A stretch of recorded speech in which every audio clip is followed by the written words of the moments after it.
Salut, c'est Marie de Just French It, and this week I want to say something that I am tired. Yes, I am tired of all of this, learn French in 6 months, learn French in 3 months, in 5 hours. I even saw a video that says you can learn French in 5 hours. Don't get me wrong, I really like efficient methods, but should we always put a number on things? I mean, I understand that life gets in the way, that you need to know how long it's going to take you approximately, that you want results and that you don't have much time to do so. But please, please, please, listen to this. It might change the way you think about language learning. What if, instead of thinking about the amount of time it was going to take us to learn a language, we were just appreciating the process? Because yes, learning a language is a process.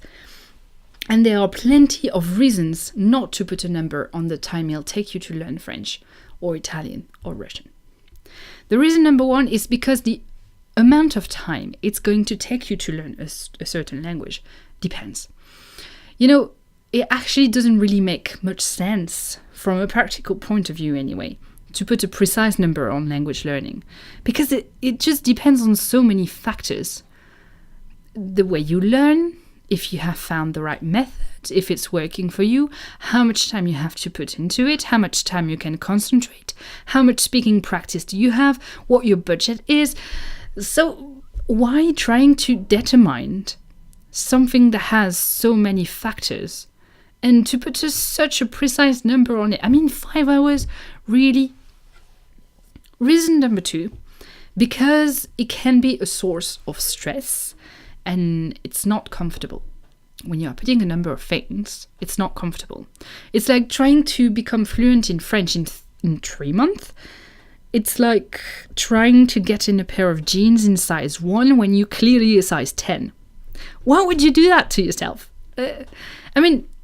First, it's a source of stress, because it's not a pleasant experience.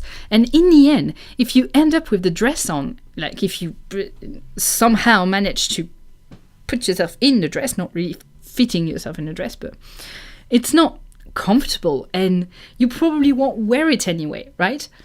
Plus, it won't get you the results you want, because if you are learning French, it's not to struggle to put 3 words together after an intensive and expensive 3-month course, right? So don't do it like that. Don't think like that, please. Reason number 3, taking it slow makes it more natural.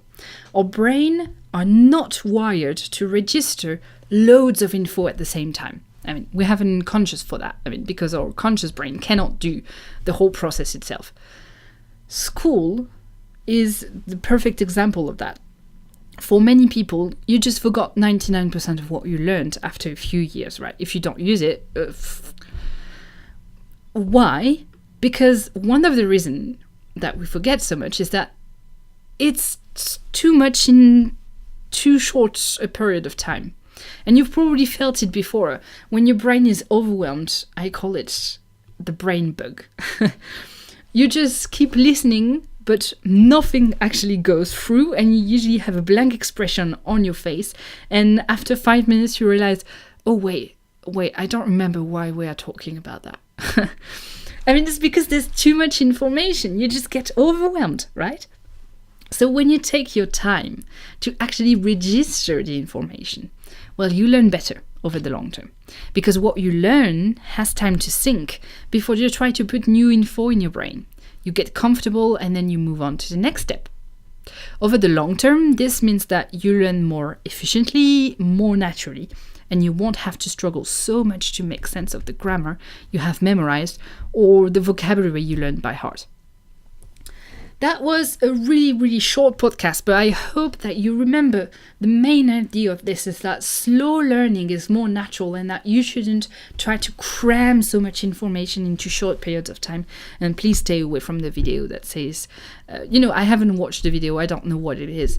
Maybe it's amazing content, but learn French in 5 hours doesn't sound like very quality learning to me. If you enjoyed this podcast, make sure to subscribe. And if you want to go even further than that with me, you should register to receive the emails to get notified each time I release some new content that could take your French to the next level or your language learning, because I usually talk about language learning as well in general. If you want to do so, simply go to justfrenchit.com or check the description below if you are on YouTube. In the meantime, I'm leaving you to think about slowing down your learning. If you want to do so, you can start a debate in the comments. Please keep everything polite. And I'll see you in the next podcast. Bye bye.